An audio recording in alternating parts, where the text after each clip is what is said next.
The morning Edmund Whitfield died, his daughter was on her knees in the dirt.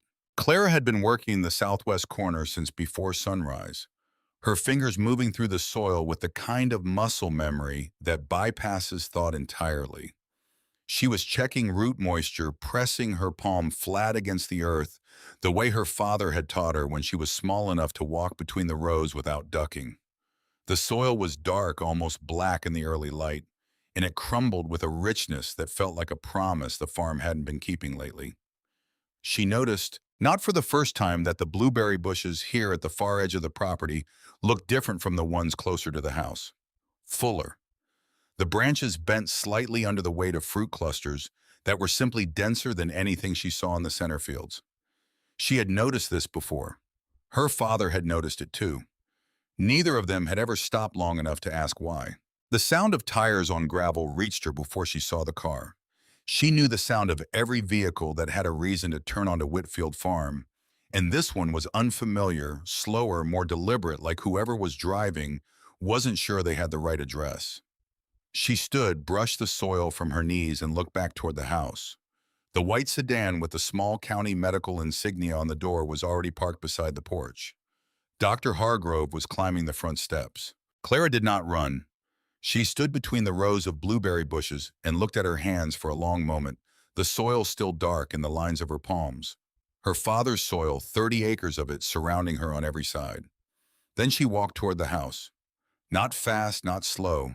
The way you walk when your body already knows something your mind isn't ready to hold. Edmund Whitfield had been sick for 14 months, though he refused to call it that. He called it tired. He called it his back acting up. He called it the kind of thing that passes when you get enough sleep. And he said this while sleeping fewer hours each week, rising earlier each morning, as though trying to outwork whatever was coming for him. His hands had remained strong, even as the rest of him diminished, and Clara had taken some private comfort in that. Men like Edmund, men who had given themselves entirely to land and labor their hands, were the last thing to go. He was 61 years old. He had farmed the same 30 acres his own father had planted, and he had kept meticulous records of every season across 3 decades. He had loved Clara's mother with a quiet constancy that required no announcement, and when her mother passed during Clara's 16th year, Edmund had simply kept going. He cooked breakfast every morning. He kept the house clean.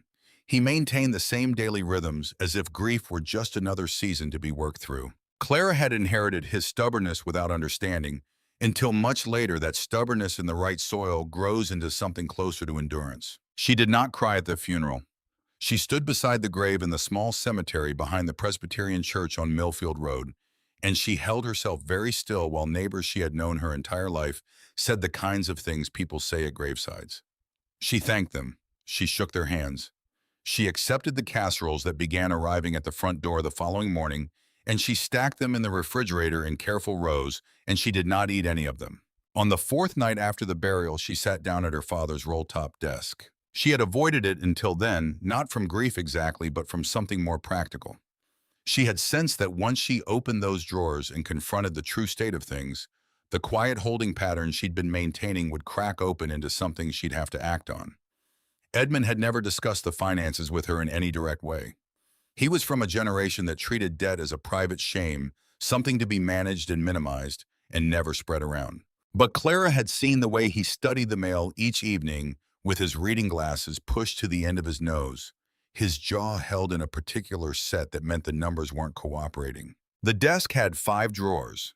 The right side bottom drawer held the ledgers, 6 of them, cloth-bound, one for each of the last 6 years, and behind the ledgers, stacked in chronological order, going back to 1941, were the journals. 30 years of Edmund Whitfield's observations written in his careful cursive, filling 5 leather-bound notebooks that smelled of dust and lanolin. She pulled the most recent one first and opened it on the desk, and she read until the lamp oil burned low, and then she refilled it and kept reading. Her father had been a more precise observer than she had ever fully appreciated. He recorded everything: dawn temperatures, soil moisture estimates, the arrival date of the first blossoms each year noted to the exact day, the condition of Boggs's hives when they arrived, and they arrived every year. Harlan Boggs and his gray-weathered boxes, dependable as tax season and nearly as welcome. Edmund had written Boggs' hives came in on April 9th. Bees seemed listless. Cold snap 2 days ago may have affected them. We'll watch, he had written in a later entry, pollination coverage, uneven again this year. Center rows worst. Southwest corner better as usual. Perhaps the slope improves drainage there. Perhaps the soil composition differs. Have not investigated further. Clara set the journal down. She picked up the one before it, found the same observation 3 years earlier, worded differently, but meaning the same thing. The southwest corner outperformed. No explanation pursued. She pulled the oldest journal from the stack, the one that began in 1941, and turned to the early entries when her grandfather had been the one writing. There it was in heavier ink and around her hand. The far west bushes always produce well. Clarence says it's the windbreak from the cedar trees. I am not certain. The soil there feels no different to my hand. 30 years, 3 generations of Whitfield men noting the same anomaly, attributing it to slope or soil or wind, and then moving on to the next task, because there was always a next task, always something more immediate demanding attention. Clara closed the journal. She walked to the window above the desk and looked out into the dark. The farm was invisible in the moonless night, but she knew exactly where everything was, could map it in her mind with the accuracy of someone who had walked every row since childhood. The southwest corner sat against the edge of the old-growth timber that bordered the property along its western boundary. The timber was not theirs, it belonged to the county technically, an old forest preserve that had never been logged, but it pushed right up to their fence line, a wall of Douglas fir and cedar, an Oregon white oak that had been standing since before her grandfather broke this ground. And in that timber, in the hollow trees and the rotting logs and the dense understory, native bees had been living undisturbed for as long as anyone could remember. Bumblebees, mason bees, small ground-nesting species whose names Clara didn't yet know. Every spring they emerged and worked the edge of the Whitfield property with a quiet consistency that no one had ever thought to credit. The southwest corner didn't outperform because of drainage. It outperformed because it had never actually depended on Harlan Boggs. She stood at that window for a long time. Outside, somewhere in the darkness beyond the glass, the old timber breathed its slow breath, and the bees that lived in it slept their winter sleep, and 30 acres of blueberry bushes waited for the decisions that would determine whether they bloomed into abundance or into the quiet end of everything the Whitfield name had built. She went back to the ledgers. She didn't sleep. By morning, she had a clear picture of the farm's finances, and it was the picture of a patient in the later stages of something serious. The mortgage had been restructured twice. The equipment account was effectively empty. The pollination contract with Boggs Orchard Services represented the single largest operational expense after the mortgage payment itself. More than seeds, more than labor, more than the fuel that kept the tractor running. And the yields it supposedly enabled had been declining steadily for 8 years.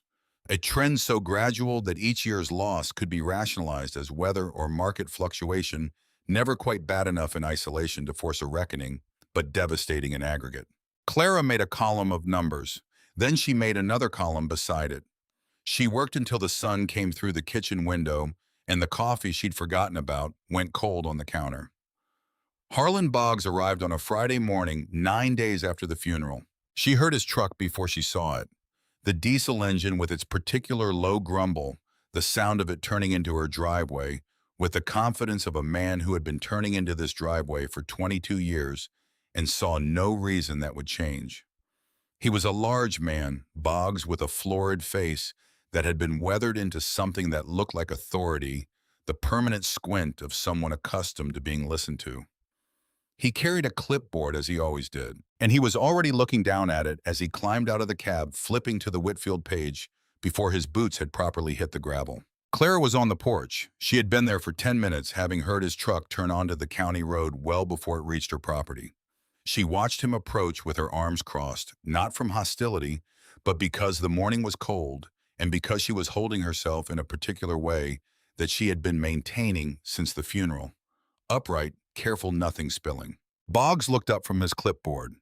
He registered her presence, her expression, the fact that she was standing rather than walking toward him, and he made a rapid series of adjustments that he probably wasn't aware of.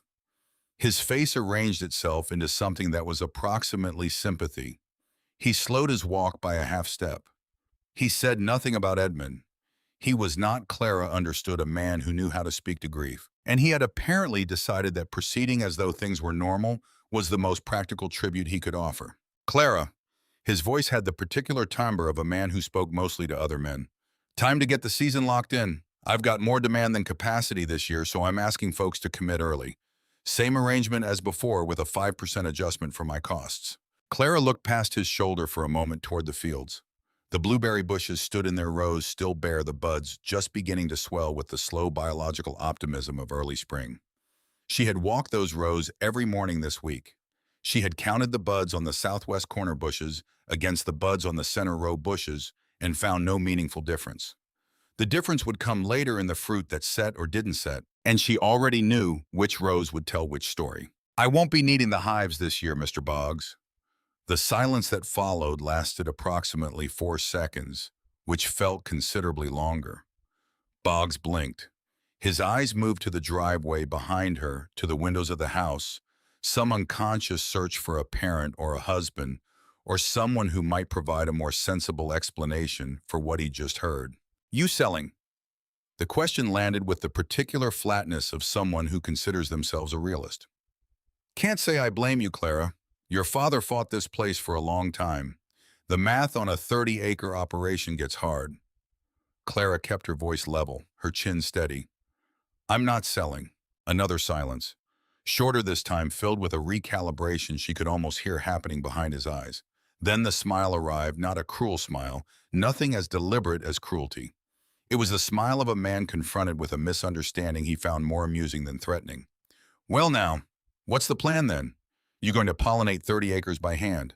He said, sweetheart, next, not loudly, almost as an aside. The word dropping from his mouth with the casual ease of a habit he'd never once examined. Clara looked at him steadily. I have another plan. The smile broadened.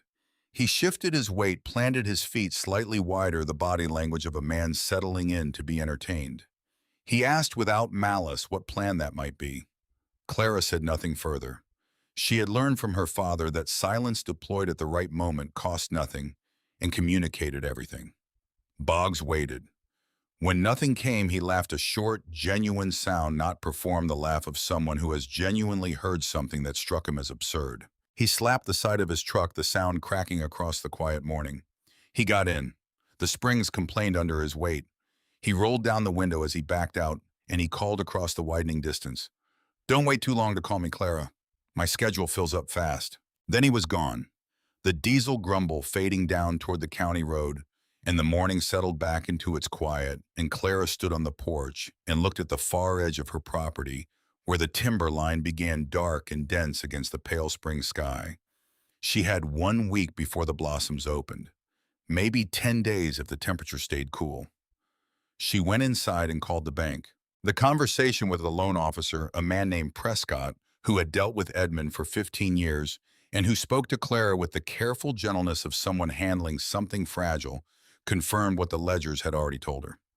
The farm was not in immediate foreclosure, but the margin was thin, the runway was short, and any season that failed to post at least a moderate improvement in yield would accelerate a conversation that everyone involved would prefer to avoid. Prescott said your father was a good man twice during the call. Clara thanked him both times. When she hung up the phone, she sat in Edmund's chair for a moment with her hand still on the receiver, looking at the wall where his hat still hung on its hook by the back door. The combine was in the barn. It had always been there, at least in Clara's conscious memory, though her grandfather had bought it under different assumptions about the future of this farm. It was an Alice Chalmers red of the vintage that had seemed modern in its time, now squatting under a tarpaulin in the back corner of the barn like an embarrassing secret. Edmund had used it 3 times in 20 years, each time optimistically, each time producing a result that didn't quite justify the dream. After the 3rd attempt, he had covered it with the tarp and not spoken of it again. Clara had occasionally heard men at the Grange Hall mention it. Arthur's got that old Alice sitting out there, shamed to let a machine like that rust, and each time she noticed her father's jaw set in that particular way. It was by any reasonable assessment the most valuable single asset on the property. She made 4 phone calls over 2 days. The first 3 yielded nothing useful. The 4th connected her with a man named Herschel Davies from Polk County, who had been looking for exactly this make and model for a grain operation he was expanding. Davies had a flat, practical voice, and he asked precise questions about the machine's condition that Clara answered as accurately as she could. He drove out the following Tuesday, walked around the combine, twice climbed up into the cab, started the engine, listened to it, run for 3 minutes, then climbed back down. He offered her a figure that was below what the machine was worth and above what she had feared he might offer. She accepted without countering. Davies looked mildly surprised, the expression of a man who had prepared himself for negotiation and found himself facing something different. He wrote the check, they shook hands, and he brought his own flatbed 2 days later and took the combine away. By the time the Alice Chalmers had cleared the end of the driveway, word was already moving through the valley. Clifford Sutton's wife had seen the flatbed pass their place. By evening, Clifford had mentioned it to 3 men at the feed store. The story assembled itself without Clara's participation. Arthur Whitfield's daughter was liquidating. The old combine gone, probably the tractor, next maybe the farm itself before summer. People shook their heads with the comfortable sadness reserved for outcomes they had seen coming. Harlan Boggs, when the news reached him, reportedly nodded and said nothing. He had been in this business long enough to recognize the particular trajectory. Nobody wondered where the money was going. Nobody considered any alternative interpretation. Clara drove south the following morning before the valley had fully woken up. She had spent 3 evenings on the phone, working her way through a list of names that had come from the County Agricultural Extension Office, from a copy of the American Bee Journal she'd found in the library in Salem, from a conversation with the librarian there, who had been more helpful than anyone she'd spoken to in the previous 2 weeks. Most of the names on her list had nothing available too early in the season, already committed, couldn't spare colonies. 2 had availability but gave her a feeling she didn't trust when she spoke with them, some quality in their voices that suggested the bees were secondary to the transaction. The last name on the list was Augustus Mabry, and when she called him, she got a voice that she initially thought was a recording. It was so unhurried. He asked her 3 questions. How much land? What crop? Had she kept bees before? She answered honestly. He was quiet for a moment. Then he said to come down Saturday morning and she should bring her questions. The drive took her through the Willamette Valley in its spring state, the hills soft with new green, the air moving through her open window with the clean, cold clarity of a season that hadn't yet been complicated by heat. She drove through Salem, then south and east on 2-lane roads that became progressively smaller until she turned onto a gravel track indicated by a mailbox with no name, just the number painted on in white. The track ran between 2 rows of old filbert trees and opened into a property that was, she realized immediately, one of the most deliberately designed pieces of land she had ever seen. Not beautiful in any decorative sense. Functional.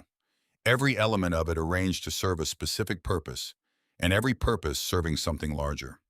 She sat in her car for a moment before getting out, just looking. Gus Mabry was already walking toward her from the direction of a long, low structure she would later understand was one of his honey houses. He was older than she had expected, a man somewhere in his middle 70s, she guessed, with a face so weathered it had moved past looking aged into something that seemed almost geological. His eyes were extraordinarily clear. He moved with the unhurried deliberateness of someone who had stopped wasting motion long ago. He looked at her for a moment the way a man looks at something he is genuinely trying to understand rather than simply assess. He did not offer condolences, for Edmund did not seem to know or care that she was recently bereaved, which Clara found more respectful than the alternative. You drove 2 hours, he said, not a question. I have specific needs, Clara answered. They walked together through his operation for the better part of an hour. He showed her the colonies he had available, 20 of them, Italian honeybees in Langstroth hives that had been managed through the previous season with the kind of attentiveness that showed in every measurable indicator of hive health. He showed her the frames without her asking, pulling them with bare hands and holding them up to the light. The bees moved on the comb with a steady, purposeful activity that she was beginning to learn meant something specific, though she couldn't yet have said what it meant precisely. She noticed that they did not alarm at the intrusion. The hive had a smell warm and complex, somewhere between candle wax and the inside of a flower. She filed this away. Gus watched her watch the bees, and she had the sense that he was running some private assessment she was not privy to. He hadn't offered her a price yet. He hadn't talked about himself, his experience, his years in the business, any of the things that Clara had encountered in the other calls she'd made. He just showed her things and watched what she did with what she saw. That's a significant investment for someone who's never kept bees, Gus said.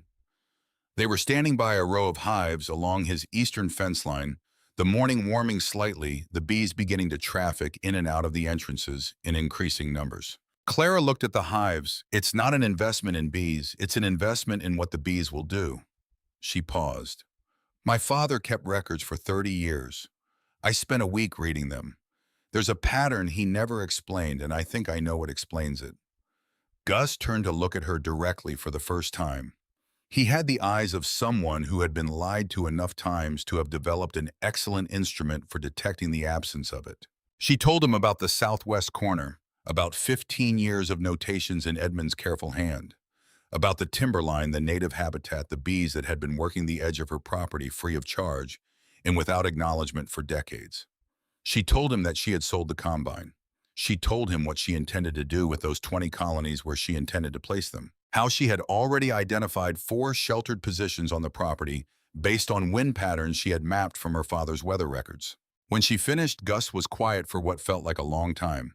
Then he turned back toward the barn and said over his shoulder to follow him. He gave her a price that was fair. He went over the basics of hive management inspections, spacing water sources, what to watch for, with the economy of someone who has explained things many times and has learned to trust that people either absorb the essential information or they don't.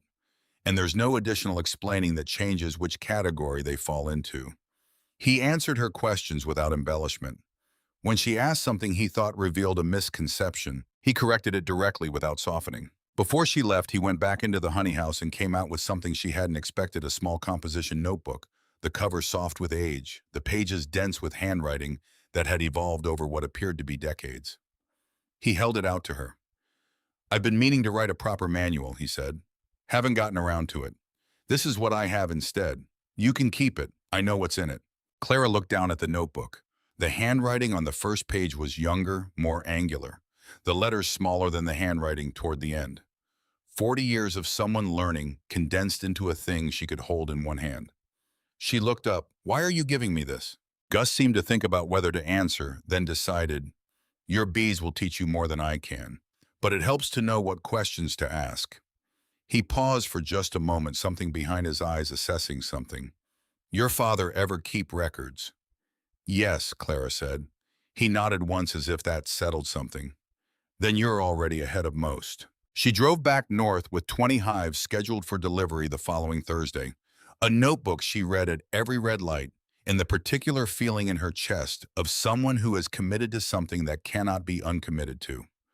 The money was spent. There was no combine to sell back. The decision existed now in the category of things that simply had to be seen through. The hives arrived on a Thursday afternoon, 3 weeks before the blossoms were expected to open. Gus Mabry drove them himself, which Clara had not expected.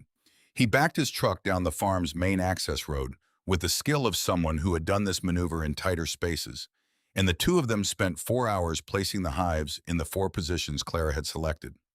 She had been specific about those positions based on the wind patterns in her father's records, sheltered from the northwest exposure that brought the worst of the coastal storms oriented toward the morning sun. Positioned so that the bee flight paths would intersect with the maximum number of blossoms across as many different rows as possible.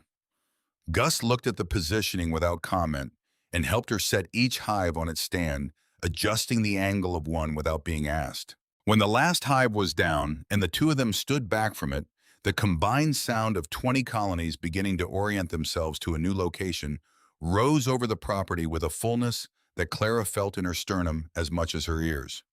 It was not loud. It was pervasive.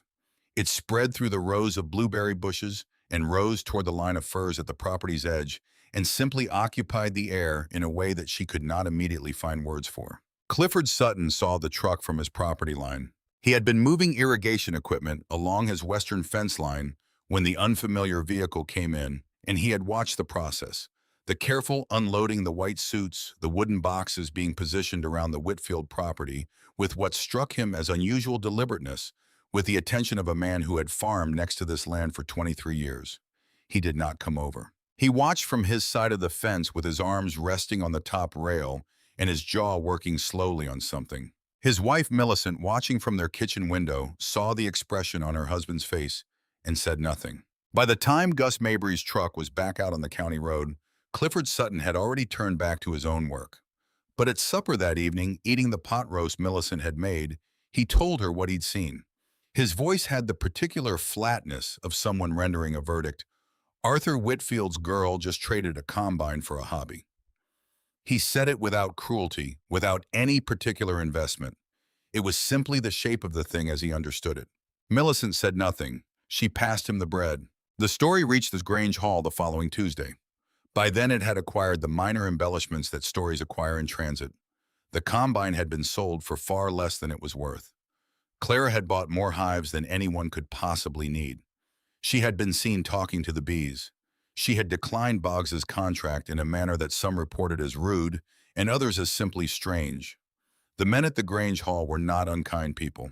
They were practical people, and they expressed their concern for Clara Whitfield's situation in the way practical people do, which is by diagnosing the problem accurately and offering no solution because they had already determined the outcome. Chester Aldridge, who was the closest thing the Willamette Valley had to an elder statesman of agriculture, 61 years old, 100 acres of apple orchards, a manner that carried the authority of someone who had been right often enough to have earned it, listened to the account of Clara's hives with his arms folded and his head tilted slightly the way he listened to all information he was deciding what to do with. When he spoke, he said only, "She's Edmund's daughter. She's not stupid." He said it without enthusiasm, the way a man states a fact he finds inconvenient. Nobody took this as endorsement. Nobody was meant to.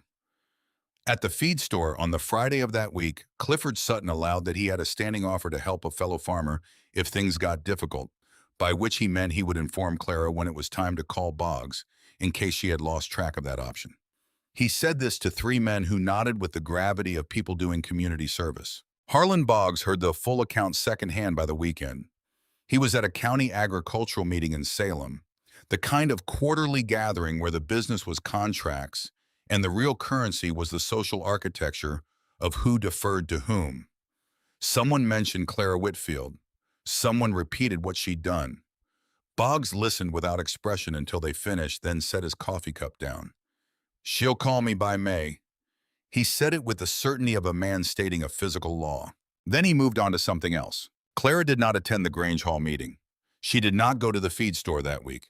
She was on her property every morning before dawn and most evenings until full dark, learning 20 hives, the only way that hives can be learned by proximity, by repetition, by being present enough for long enough that the patterns begin to become legible. She read Gus Mabry's notebook by lantern light each night, not from start to finish, but intuitively opening to passages that felt relevant to what she had observed that day. His handwriting was a secondary teacher, the earlier entries more tentative, the later ones moving with the confidence of someone who had stopped guessing. She began to understand what she was hearing in the drone of the colonies, the difference between a hive operating at full productive capacity and one that was moving toward a problem. She began to understand the smell of a healthy hive, that warm, specific fragrance of wax and curing nectar that she started thinking of as the smell of a working system.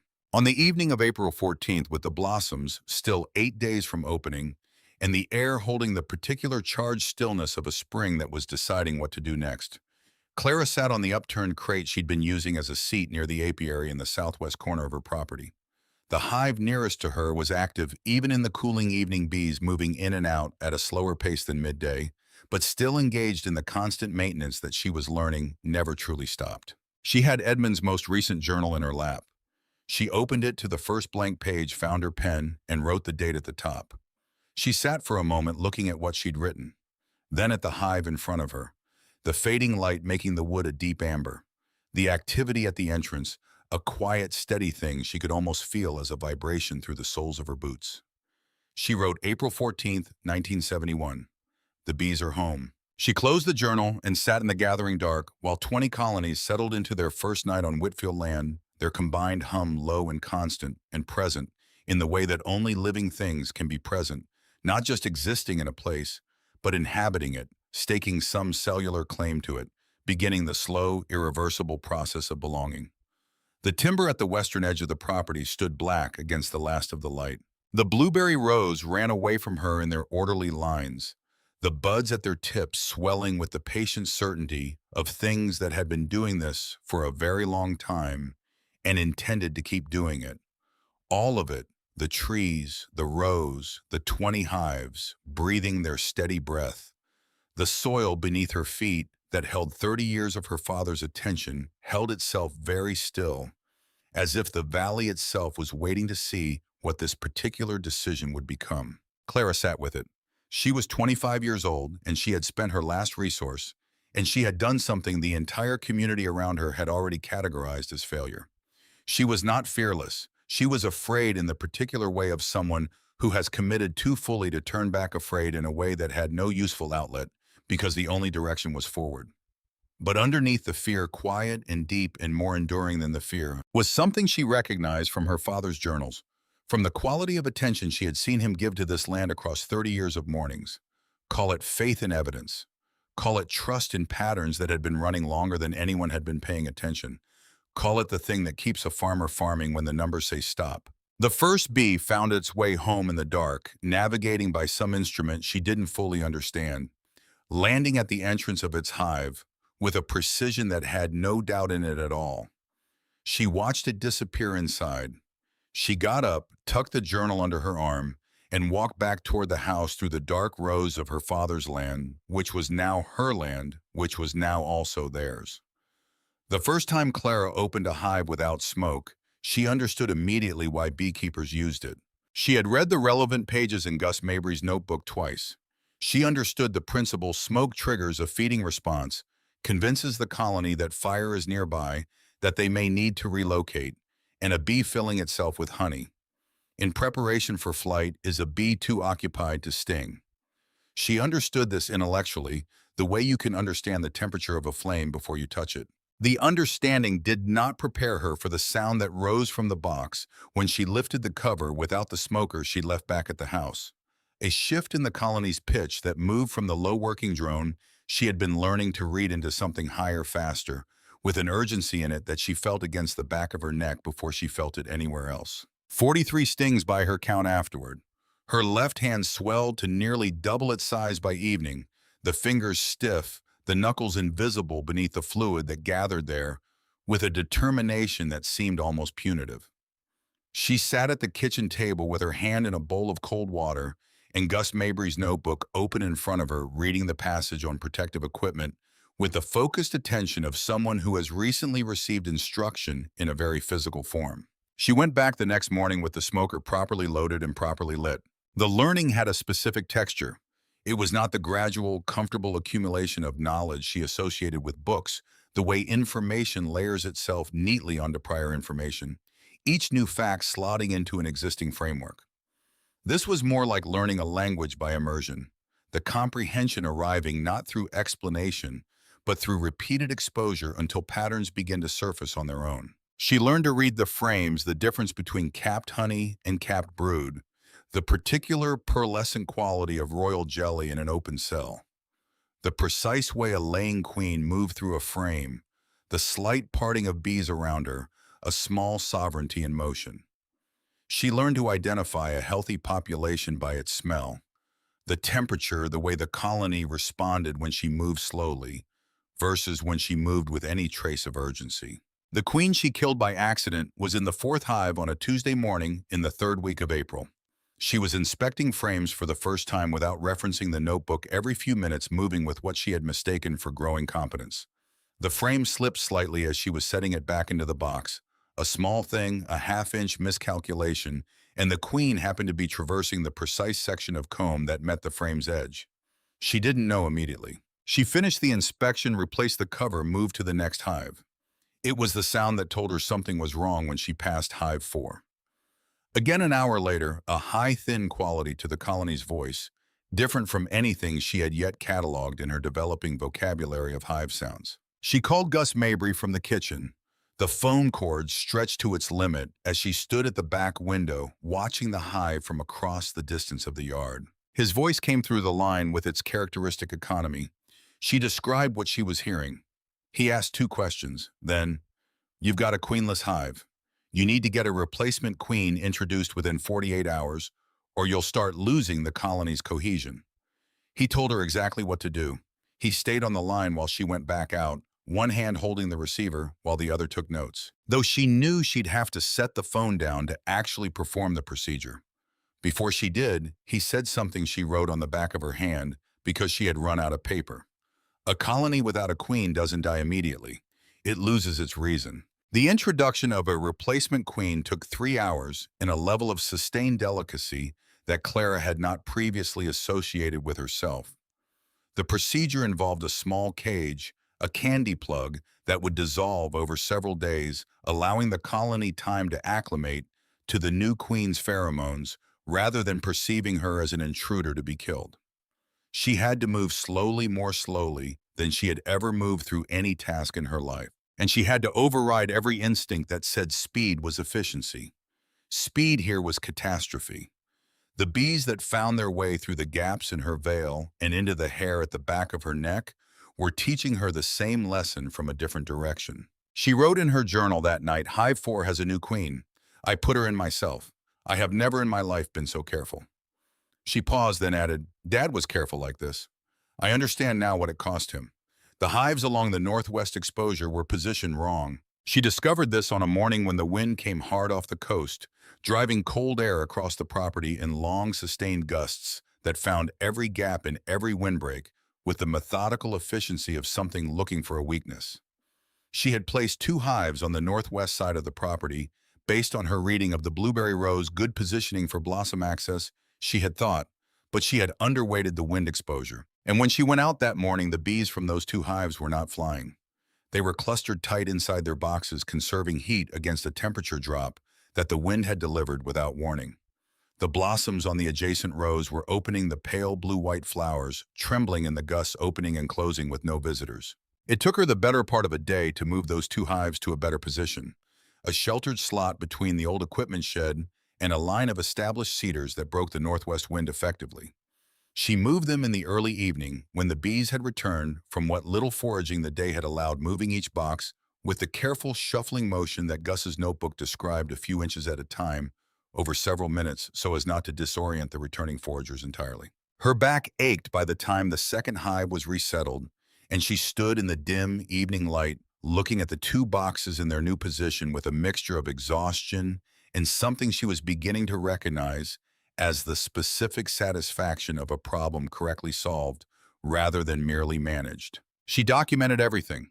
Every morning and every evening, she wrote in the journal she had inherited from Edmund, or rather the journal she was creating inside the one he had left her.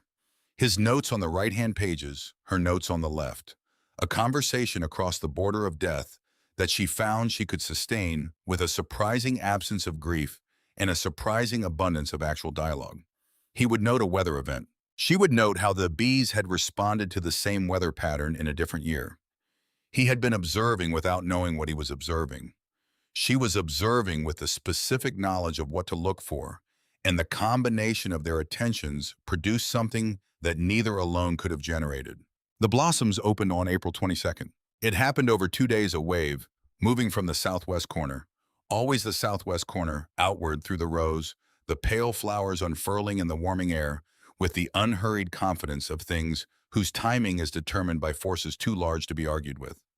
Clara walked the rows on the morning of April 23rd, and the sound that surrounded her was unlike anything the property had produced during the 3 previous seasons she could remember clearly.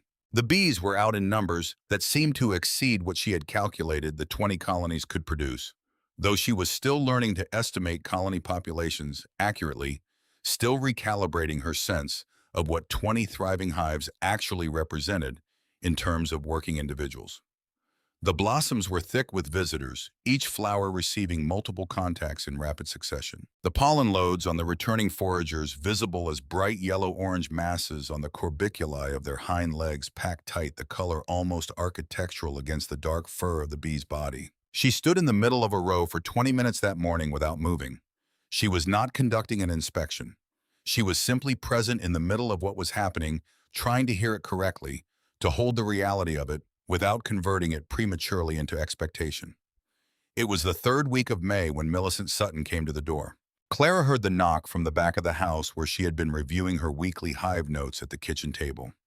She was not expecting anyone, had not been expecting anyone, having learned in the weeks since the funeral that the people who had specific things to offer came without announcement.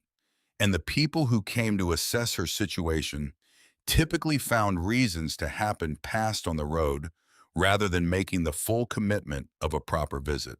Millicent stood on the porch with a cloth-covered dish and the expression of a woman who had decided on something and was now executing it with the quiet resolution that Claire was beginning to understand was the particular competence of women who had spent decades living alongside loud opinions they had learned to work around. She was in her early 50s, Millicent, with gray, already well established in her dark hair, and hands that showed the same kind of work history as Clara's own. She came in and sat at the kitchen table and accepted coffee, and they talked for 40 minutes about things that were adjacent to what the visit was actually about. The blossoms, the unusually warm week, whether the old hardware store in town was really going to close as people were saying.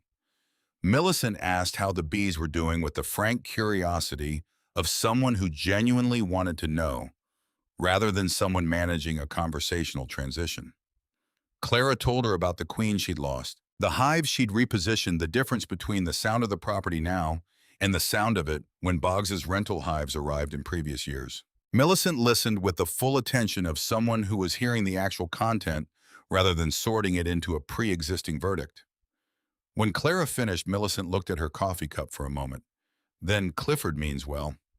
She said it without apology, without softening, just as a piece of information that Clara might find useful. He doesn't know what to do when someone does something he doesn't have a category for. She paused for a breath, then looked up. Neither do most of the men around here. Don't let them be the measure of anything. Clara looked at her for a moment. She did not say thank you because the thing Millicent had offered didn't require thanks. It required acknowledgement. She nodded once, and Millicent nodded back, and the understanding between them settled into the space between their coffee cups without needing any further architecture. After Millicent left, Clara stood at the kitchen window and watched the older woman's car back out of the drive and turn toward home. The afternoon light was long and gold across the property. In the nearest apiary, the late afternoon return traffic was at its peak, bees coming in from every direction with the directional certainty of commuters who know exactly which door is theirs. Clara was not alone. She had not fully understood until that moment how much she needed to know that. In the last week of April, Harlan Boggs' blue truck appeared at the end of the road. He did not turn in. He pulled up to the edge of Clara's property access where the county road met her driveway, and he sat there for a period that Clara estimated at 10 minutes, though she was watching from the east field, and her sense of time in that moment was not reliable. She could not see his face clearly at that distance, only the outline of him behind the glass, sitting very still with the engine running. He was looking at the apiary position, she realized. He was doing the math of 20 hives against 30 acres of blossoms, a calculation she suspected he had done before, but perhaps not with 20 healthy resident colonies as the variable. She continued her work. She did not wave.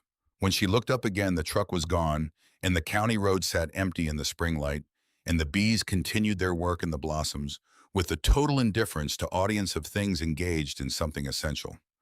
The storm came on the 3rd of May. She knew it was coming.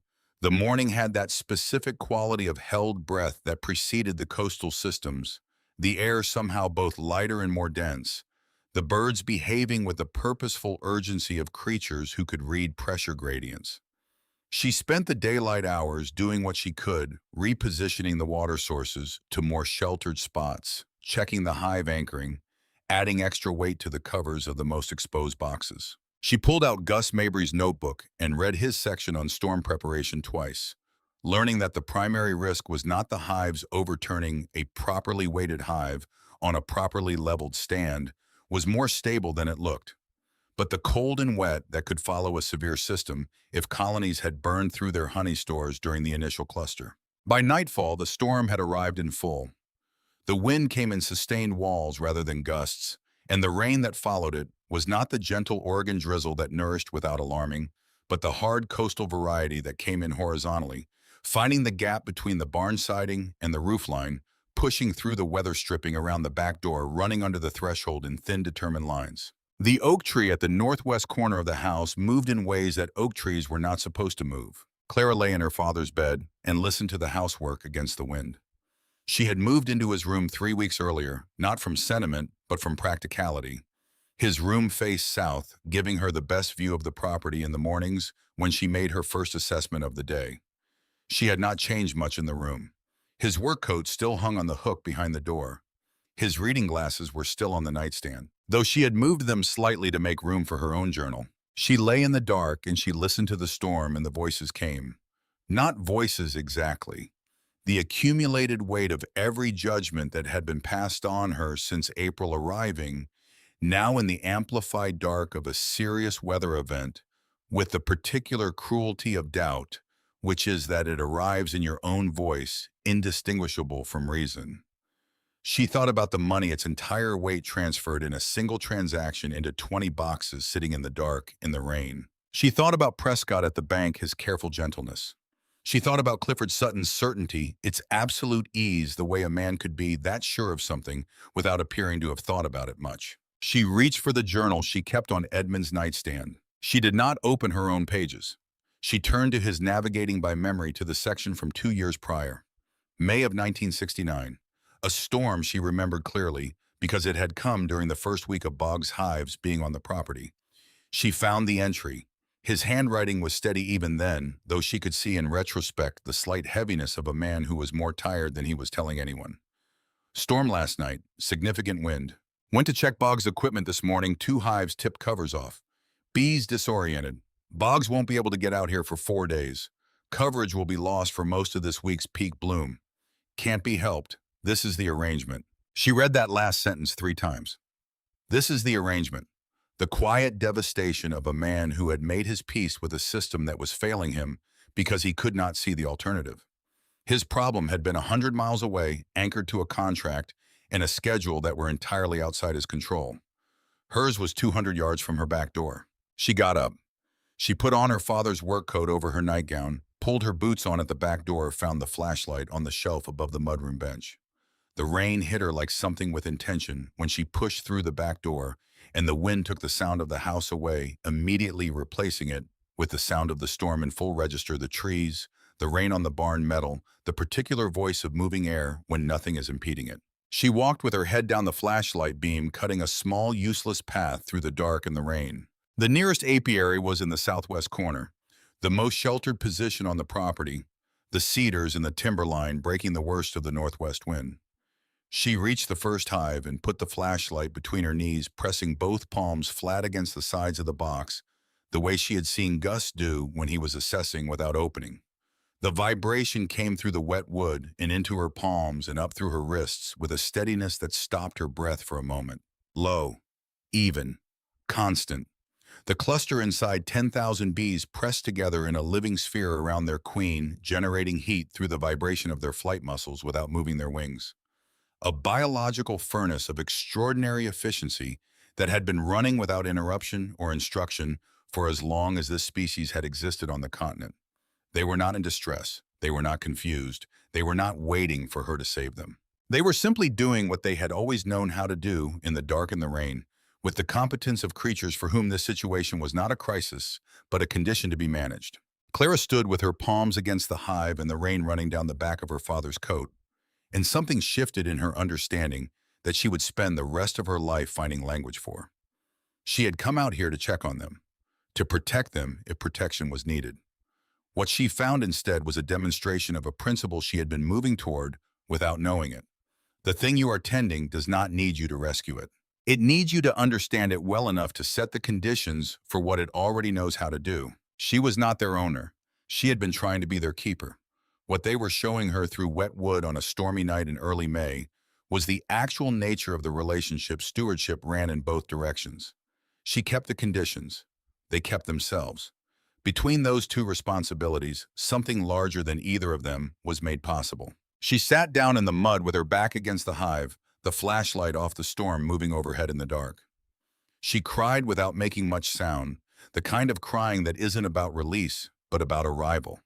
The recognition that you have reached a place you didn't know you were traveling toward. She cried for Edmund, for the 30 years of his careful attention that had been pointed at the right question without ever quite finding the form of it. She cried for the machine she had sold, for the weight of this decision, for the nights she had lain awake, conducting an internal trial with herself as both accused and prosecutor. She cried because she was 25 years old on her father's land in the dark and rain, and she was completely alone, and the thing she had put everything into was alive and warm and vibrating with competence through the wooden wall at her back. The storm ran its course through the night. Clara came back inside sometime before 3 in the morning, dried off, slept 4 hours. She was up before the light changed. She was in the southwest apiary when the dawn broke properly, and she was there when the first bees emerged from the hive nearest to her, a tentative initial forager, one bee testing the morning air for the signals that would determine whether conditions warranted flight. What that bee found was a valley washed clean and cold, the air after a heavy storm carrying a freshness that had a flavor to it, and blossoms on every Whitfield bush opening from the previous day's warmth, releasing their signals into the new air. The bee returned to the hive, performed its report in the darkness of the box, the waggle dance that translated distance and direction and desirability into the kinetic language that others could follow. Within 4 minutes, the entrance of the hive was active in a way that Clara had not yet seen in the weeks of her observation. Not the steady traffic of a productive day. Something with more urgency in it, more density. The bees piling out over each other in a tumbling eagerness that had nothing tentative about it. Then the next hive, then the one beyond it. The sound built the way a river rises, not dramatically but inexorably, each hive contributing its voice to a collective register that spread across the property and rose toward the timberline and out over the blueberry rows and into the air above the Willamette Valley, with a fullness that Clara had no prior reference for, because she had never heard this particular thing before. Nobody in this valley had heard it for a very long time. This was not the thin, temporary industry of a few thousand rented workers completing their contracted obligation. This was a million resident bees committed to this piece of ground by the fact of their queens being here, their stores being here, their entire understanding of home being concentrated in this specific 30 acres. They were not doing their minimum. They were not conserving energy for the next job. There was no next job. This was home. They were working it the way living things work, the place where they actually belong. Clifford Sutton was running his tractor out toward his irrigation lines before 6 that morning, standard practice after a heavy storm assessing drainage. His route took him along the western edge of his property, which ran parallel to the Whitfield fence line. He slowed the tractor without making a conscious decision to slow it. The sound reached him through the tractor's engine noise, which meant it was considerable. He could see the Whitfield rows from here, the pale blossoms nodding in the early air. The movement over them, not wind movement, something more organized, more intentional. A shimmer of wings that covered every row he could see from where he sat, continuous, relentless, the blossoms receiving a density of visitors that made his apple orchards, even in their best years, look sparse by comparison. He sat on his tractor for longer than he could have accounted for if someone had asked him. He was not a sentimental man, not a man given to reconsidering things he had already filed away. What he was looking at was making reconsideration feel less like sentimentality and more like arithmetic. He drove on. He completed his irrigation assessment. He did not mention what he had seen to Millicent, who noticed his quiet at breakfast but said nothing. That evening at the Coopersmith Bar on the county road, where a certain constellation of valley farmers gathered on weeknights, someone asked Clifford whether the Whitfield place was still the topic it had been. Clifford turned his beer glass a quarter turn before answering. He said without particular emphasis, "She's got a lot of bees out there." Nobody pushed him for more, reading something in his tone that discouraged elaboration. 3 tables away, a man who knew Harlan Boggs repeated it to him the following morning. Boggs heard it. He said nothing. He filed it. The fruit set began revealing itself in the last week of May. Clara walked her rows every morning with the same systematic attention her father had applied to the same rows for 30 years. But she was looking for something specific now, counting the fruit clusters forming at each blossom site, running comparisons between rows, between sections of the property, between the data she was generating and the historical data in Edmund's journals that gave her a baseline for what normal looked like on this land. The southwest corner performed first, which she expected. What she did not expect was the magnitude. 5 clusters per blossom site. 6. On the strongest bushes in the southwest section, 7 the kind of fruit set that she had read about in the agricultural extension literature as a theoretical ceiling for optimum pollination, a number cited as an aspirational upper bound rather than a practical expectation. She made herself recount. She counted the same bushes 3 mornings in a row to rule out her own wishful mathematics.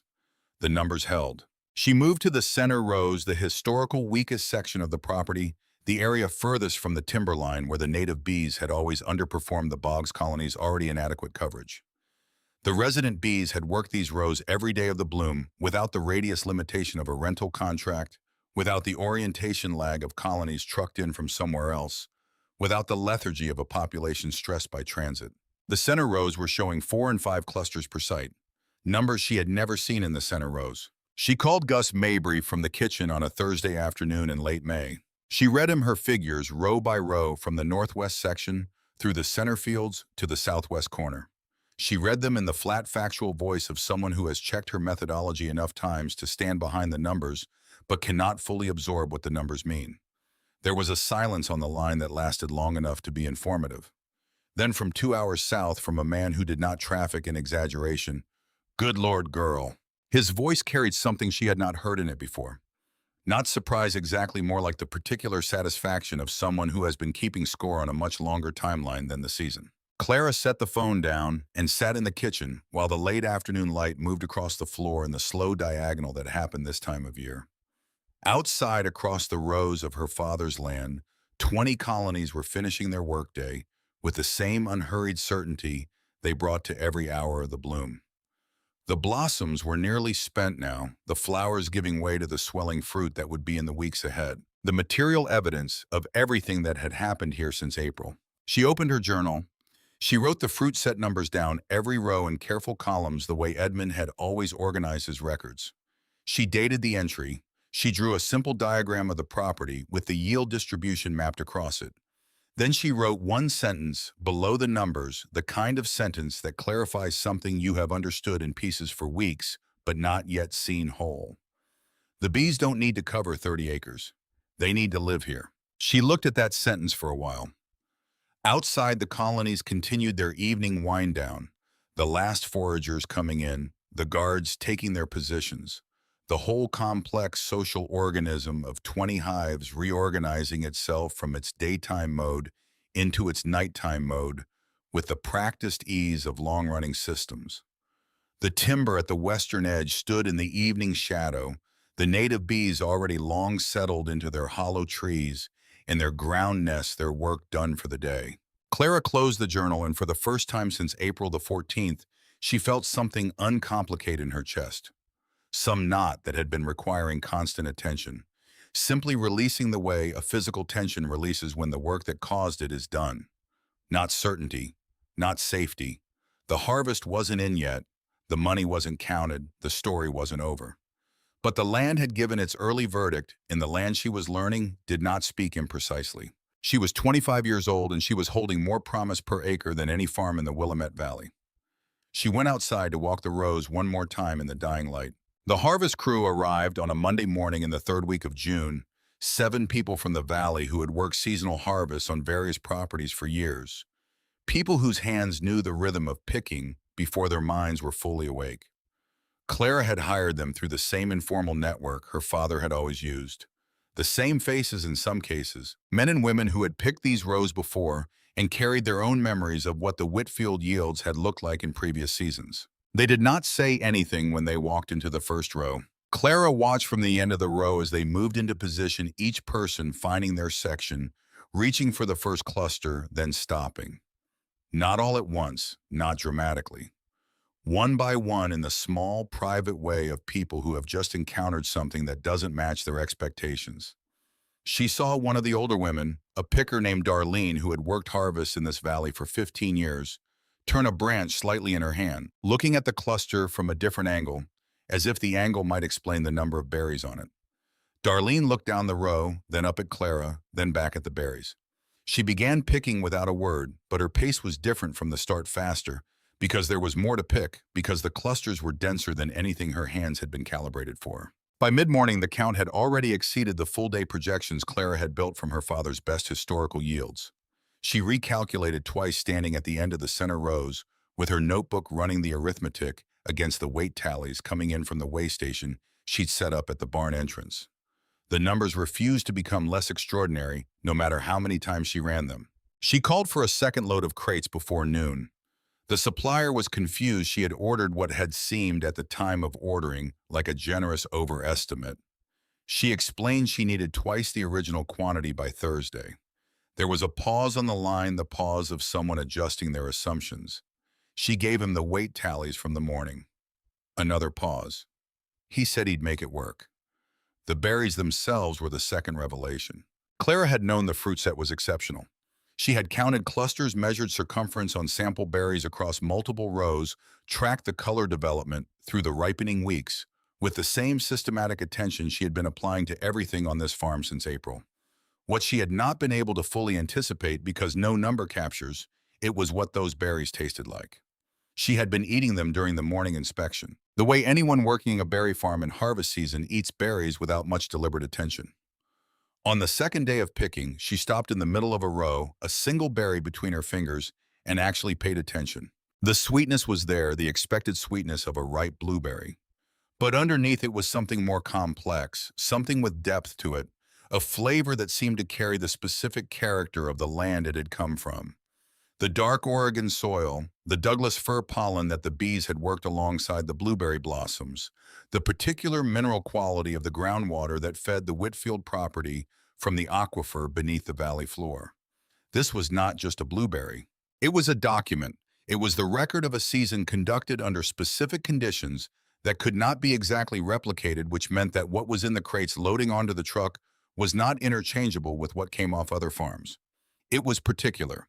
It was this place in this year under this arrangement. She ate 3 more berries and stood in the row for a moment with her face turned up toward the July sky. Then she went back to work. The total yield when the last crate was weighed and logged, and the final truck had pulled out of the driveway at the end of the second week of July, was a number that Clara wrote in her journal twice, once in the column format she used for data, once in a sentence spelled out because she needed to see it in 2 different forms to believe it was real. Per acre yield at nearly double the county average across the full 30 acres. In the southwest section, which had always been Edmond's anomalous outlier, the number approached 3 times the county average. The farm had not produced numbers like this in its recorded history. She filed the weight certificates. She received the payment from the cooperative where she sold the bulk of the crop. She sat with the number on the deposit receipt for a long time before she put it in the desk drawer.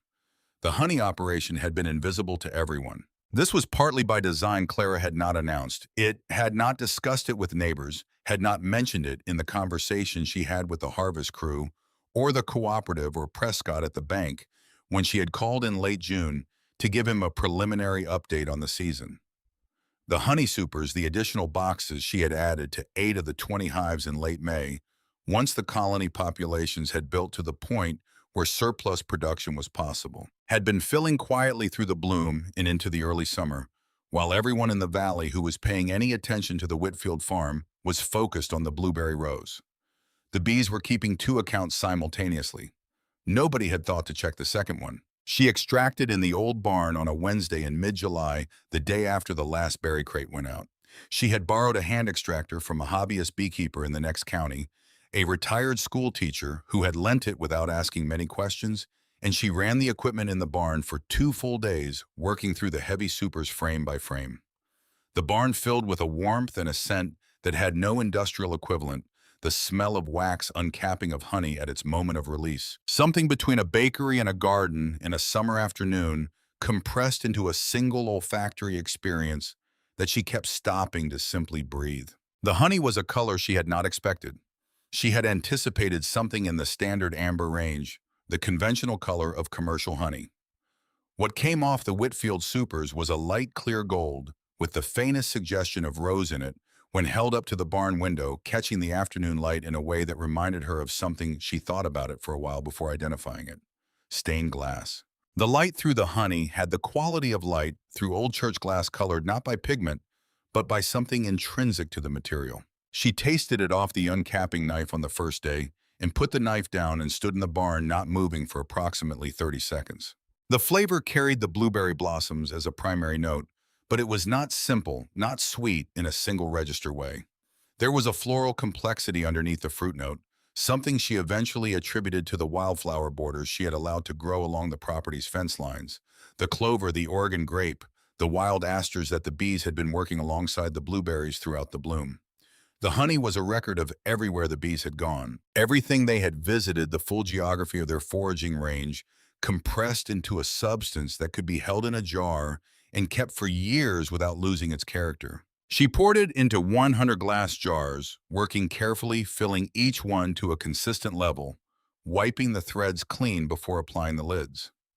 The labels she had ordered from a print shop in Salem arrived the day before the first farmer's market of July. Simple white rectangles, black text, Whitfield Farm, raw honey, Willamette Valley, Oregon. She had added one line beneath harvested from 30 acres of blueberry blossoms, 1971. The year mattered to her. She wanted the record to be complete. The Saturday farmers market in Corvallis ran from 7 in the morning until early afternoon, set up in the parking lot behind the county courthouse, with the particular organized chaos of a market that had outgrown its original footprint. Clara set up her table at 6:45, a folding table with a cloth, the 100 jars arranged in rows, 2 open jars with wooden tasting sticks beside a small sign that read, "Please taste." She had brought on an instinct she couldn't fully account for. A handful of the blueberries from the last picking arranged in a small bowl beside the honey jars to make the connection visible. The first customer came at 7:15. An older woman who tasted the honey from a stick looked at the jar, tasted again, then asked the price without setting the stick down. Clara told her. The woman bought 2 jars.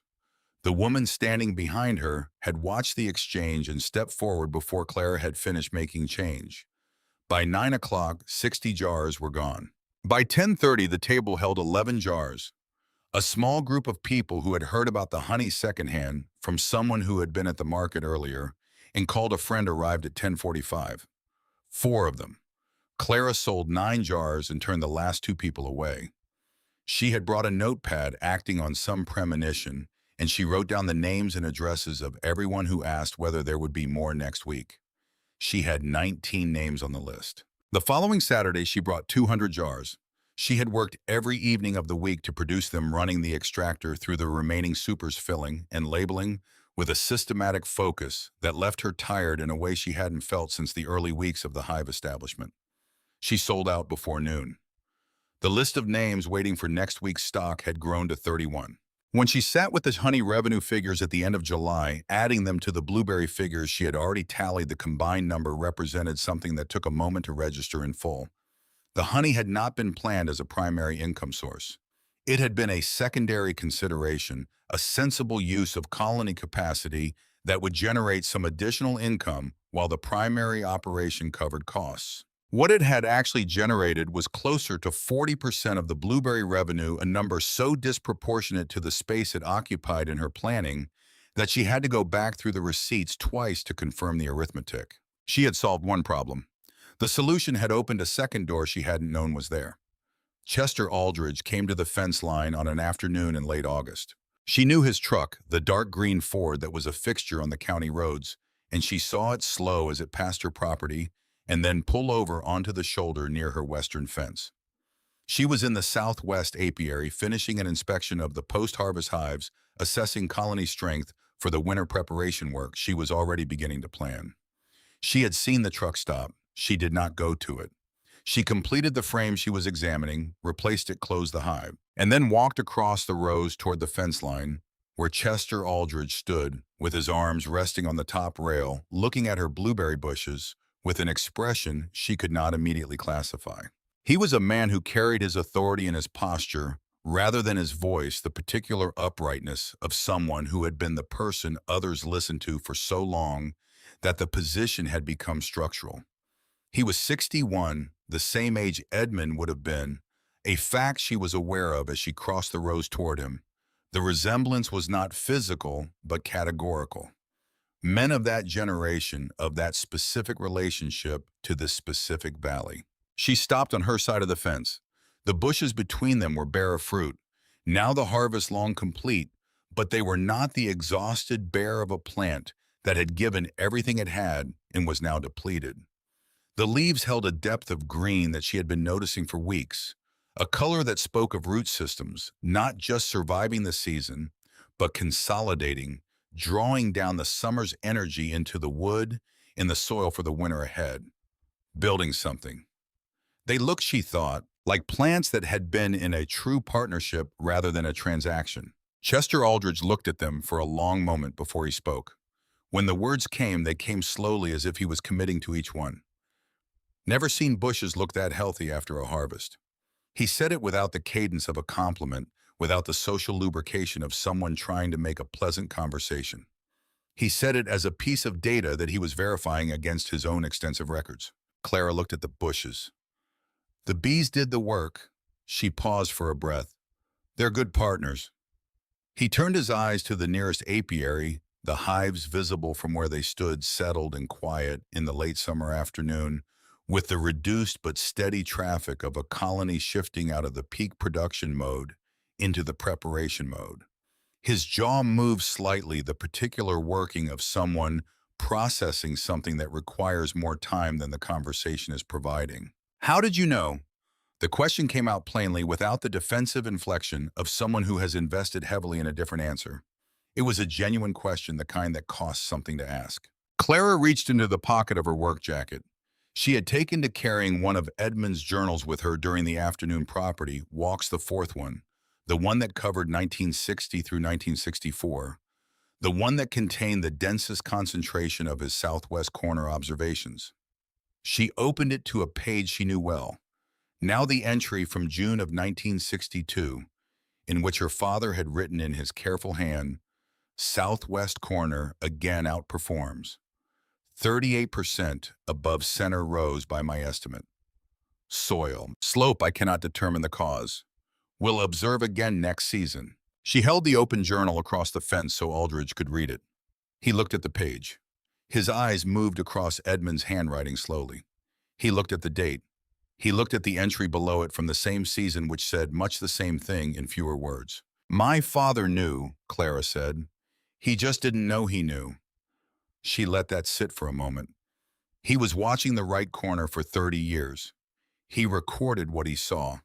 He never made the connection to the timberline to the native bees. She took the journal back. The answer was in his notes. "I just read them differently because I was looking for something he wasn't looking for yet." Chester Aldridge looked at the journal in her hands, then at the fence line, then at the timber that bordered the western edge of her property. She watched him trace the same connection she had traced on the night she stood at Edmund's desk window, the line from the timber to the native habitat to the southwest corner to 30 years of unexplained outperformance. She watched the moment it completed in his understanding. His face did not change dramatically. He was not a man whose face changed dramatically. But something settled in it, some previously held tension releasing. He did not apologize. She had not expected an apology from Chester Aldridge, would not have known what to do with one if it had come. What he offered instead was something more valuable from a man of his particular formation. He asked a real question, and he listened to the real answer, and when the answer landed, he let it land. He didn't argue with it. He didn't reframe it. He received it with the full weight of someone who understood what it meant to have been watching the wrong variable for a very long time. He straightened, lifted his arms from the fence rail. He looked at her directly for a moment, the look of someone recalibrating a measurement they had taken carelessly the first time. Then he got back in his truck. He drove away without another word, and the absence of a word was the most complete acknowledgement she had received from anyone in the valley since April. The question had been the concession. The silence after the answer was the respect. Harlan Boggs came at the end of August. She did not hear his truck this time. She was at the eastern end of the property working on the winterization of the farthest apiary, reducing entrance openings, checking the weight of the honey stores by lifting the backs of the hives, slightly making notes. When she came around the side of the equipment shed on her way back to the house, his truck was already parked at the edge of the driveway where the gravel met the grass. The engine off the cab empty. She found him standing at the edge of the first blueberry row, not inside it, At the edge of it, on the gravel path that bordered the planting, the way a person stands at the edge of something they are not certain they have permission to enter. He was not carrying a clipboard. This registered immediately the absence of it, because in 22 years of watching Harlan Boggs move through the world, the clipboard had been as constant as his shadow. Without it, he looked older, or perhaps more accurately, he looked his age. The florid authority of his face showing its foundation, the weathering more visible when not organized around a professional purpose. Clara stopped where she was perhaps 30 feet from him. She did not close the distance. She did not call out. She waited. He did not look at her for a while. He was looking at the rows at the bare of fruit bushes with their deep green post-harvest leaves at the hives visible from this angle, at two different positions on the property, at the strips of late-season wildflowers she had allowed to persist along the fence lines, in between the planted rows, clover asters goldenrod, the wild carrot that would set seed over winter and return in the spring without being planted again. He was looking at a farm that had been reorganized around a principle he had not previously encountered in this valley, and she could see in the stillness of him that he was performing some internal accounting that he had not anticipated needing to perform this season. He stood there for what she estimated at 15 minutes. He moved once, taking a few steps along the path to change his angle of view, looking at something in the hive nearest to him with a focused attention that she recognized as professional. The look of someone who kept bees or had kept them once and was assessing colony strength from the outside the way an experienced person learns to do. Then he walked back to his truck. He drove out to the county road without once looking in her direction. Clara stood where she was until the sound of his engine faded. Then she looked at the row he had been studying, the hives he had examined from a distance, the strips of wildflowers moving in the late summer air, the whole of it bathed in the long amber light of an August afternoon in the Willamette Valley. She tried to imagine what it had looked like to him, what the accounting had produced. He had built a business on a scarcity he helped maintain. If every farm in the valley established its own resident colonies, if every farm built the kind of integrated system she had built here, the demand for his service would not merely diminish. It would become irrelevant. He was standing at the edge of a demonstration of his own obsolescence, and he had come, she understood, not to contest it or to reconcile with her or to apologize for the spring. He had come to look at it directly. Some men, when they have been wrong about something large, need to see the evidence with their own eyes before they can begin to move past it. She went inside. She sat at Edmund's desk. She opened her journal to the current day's entry and wrote the sentence that had been forming in her mind since she watched his truck leave. He sold a product. I cultivated a system. The land always favors the system. In the years that followed, Harlan Boggs's truck was seen less frequently on the county roads of the Willamette Valley. His schedule, which had once been so full that he used the threat of its filling as a negotiating tool, developed gaps. The gaps widened. By 1976, Chester Aldridge had reduced his contract with Boggs Orchard Services by half. By 1978, Aldridge had 12 hives of his own, purchased through Gus Mabry, who had begun quietly routing inquiries from the Northern Valley to Clara for advice on placement and management. The Hendersons on Route 9 followed. The Bauer operation near Philomath began converting in 1979. None of them announced it as a movement. It accumulated the way understanding accumulates, one observation at a time, until the weight of observations exceeded the weight of the conventional answer. Boggs never came back to the Whitfield property. He never contacted Clara, never acknowledged the spring's conversation or its outcome. His absence became its own form of statement, louder as it extended. The last time Clara heard his name mentioned at any Valley gathering was in 1981, and it was mentioned in the past tense. The final accounting for the 1971 season happened on an October evening when the light came through the west window of Edmund's office at the low angle of autumn, the kind of light that finds the dust in the air and makes it visible. Clara had the ledger open on the desk, the full year's figures entered in the same column format her father had used. The same categories, the same careful handwriting she had been working without deciding to, toward the same quality of penmanship Edmund had maintained, as though the form of the record was as important as its content. She added the final column. The farm was not merely solvent. It was not merely stable, not merely surviving the season that everyone in the valley had predicted would be its last. The farm was free. The mortgage payment Prescott had discussed with such careful gentleness in March was retired, the full outstanding balance cleared from a single season's combined income. The debt that Edmund had carried for the last 11 years of his life, the weight that had set his jaw each evening over the mail, was gone. The land was hers without condition. The per-acre income from the 30 Whitfield acres had exceeded that of the Sutton Farm's 90 acres. It had exceeded the Aldridge operation's 100 acres.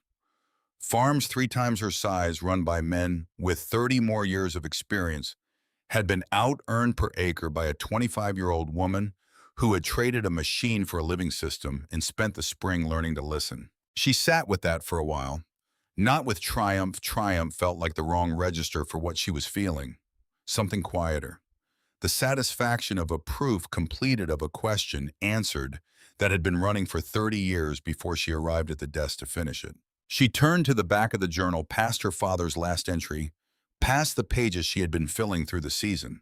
She found the final blank page. She held her pen above it for a moment, the way Edmund had always held his pen. Before beginning an entry, she had seen him do it throughout her childhood, without understanding that it was a ritual, a small act of intention before committing observation to record. She wrote the date. She wrote the final figures in their columns the way a good record deserves to be closed. Then below the numbers, she wrote 4 sentences that were not figures, not data, not the objective language of agricultural record keeping. She wrote them for herself, which meant she wrote them for him. October 1971. The farm is free. The bees are home. Dad, you were watching the right corner all along. She closed the journal. She put it in the bottom right drawer of Edmund's desk where the other journals lived. Then she refilled the lamp because there was more work to do before the season was fully closed.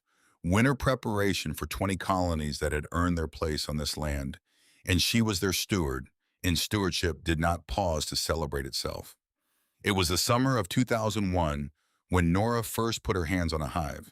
She was 10 years old, the daughter of Clara's son Everett, and she had been asking to come out to the apiary with her grandmother for 2 years.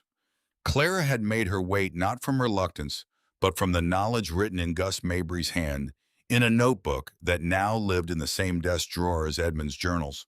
That readiness was a specific thing, not a function of age or eagerness. When Nora showed up on a June morning, having read unprompted the 2 library books on beekeeping that Clara had left on the kitchen table 6 months earlier, without suggesting she read them, Clara judged that readiness had arrived. The farm in 2001 was a different place in its particulars, but recognizable in its character. 30 acres of blueberry, the same as always, but the rows now interspersed with wildflower strips that had been establishing and reseeding and deepening for 20 years.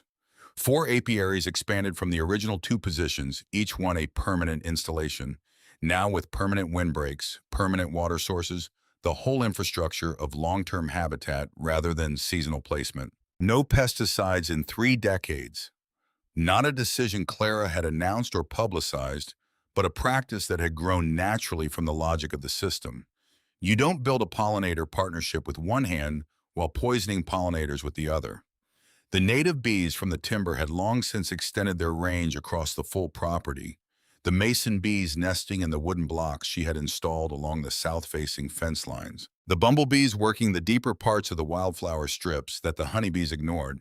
The farm was not the largest operation in the valley. She had never tried to make it the largest. It was the most productive per acre it had ever been by a margin that had continued to compound as the soil biology responded to 3 decades of chemical-free management, as the diversity of pollinators deepened and stabilized, as the whole system that she had begun building in the spring of 1971 accumulated the interest on its own investment. The blueberries were better now than they had been in 1971, not because she had worked harder or spent more, because the system had been running long enough to become self-reinforcing. Nora stood beside her in the southwest apiary, already dressed in the small white suit Clara had ordered from the same supplier she had used since 1974. Her dark hair tucked up into the veil with the careful thoroughness of a child who has thought about this task. She held the smoker with the focused attention of someone performing a procedure rather than helping with a chore. Clara lifted a frame from the nearest hive with the unhurried deliberateness she had been practicing for 30 years. The frame was heavy-capped honey covering most of its surface, the hexagonal cells sealed with the pale wax that meant the moisture content was right, the honey ready. She held it up in the morning light and the capped cells caught the sun the way they always did. The way they had caught the light in Gus Mabry's hands 30 years ago, when he had shown her what a productive hive looked like before she had known what she was looking at. You see that? Clara turned the frame so Nora could see the full face of it. The girl's eyes were wide inside the veil, taking in the weight of it, the density of the capping, the bees moving on the surface of the comb with their complete unconcern. That's not just food. That's proof that the land keeps its promises when you keep yours first. Nora looked at the frame for a long moment.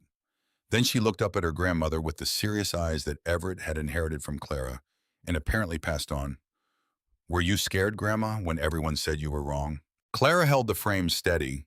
She looked at it rather than at Nora while she found the honest answer, the one that didn't simplify in either direction. Every single night. But the bees weren't scared. She paused, looking at the calm, purposeful movement on the frame's surface. So I followed their lead. She set the frame back into the hive with the careful deliberateness of long practice. Nora watched her do it, watching the motion of it, the angle of entry, the way Clara's hands released the frame with the last inch done slowly.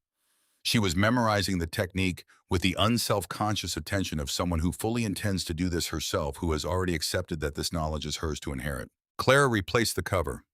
She stood back from the hive and looked at her granddaughter in the morning light, 10 years old, serious-eyed, holding a smoker with the careful grip of someone who understood that the things worth doing required the things worth doing carefully. She was inheriting more than technique. She was inheriting the understanding that lay behind the technique, the 30 years of accumulated knowledge that had begun with Edmund's journals and a night at a desk, in a pattern that 3 generations of careful observers had recorded without interpreting. She was inheriting a way of looking.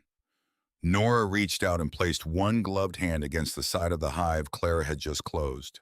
She had seen her grandmother do this, had seen the gesture of contact repeated enough times to understand that it was not random. She held her hand there. Clara watched her go still, the way you go still when you are trying to hear something small beneath something loud. The vibration moved through the wood and through the glove and into the girl's palm. Clara saw the moment it registered in Nora's face, the small, involuntary change of expression that comes when something outside you confirms something you have been hoping was true. The colony breathed its steady breath through the wood, alive, purposeful, committed to its work. They're not scared either, Nora said. She said it with the quiet certainty of a direct report.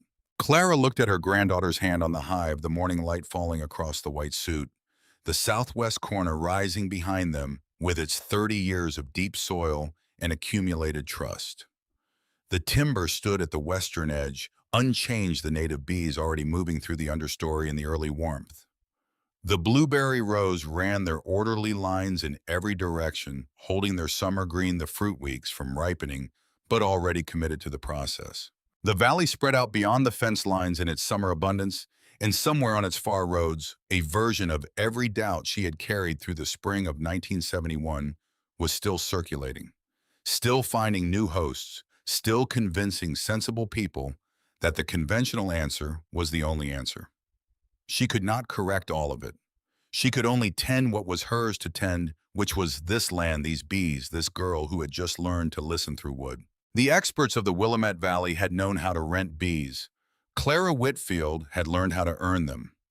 30 years of evidence stood in every direction around her, rooted in the dark Oregon soil, vibrating with the specific frequency of things that have been given what they actually need. The land remembered. The land always remembered. She put her hand on the hive beside her granddaughter's, and the two of them stood in the morning of a summer that already knew what it was doing, listening to the thing that had been running beneath the noise of the world all along, steady as a pulse, patient as soil, indifferent to everything except the quality of the partnership it had been offered.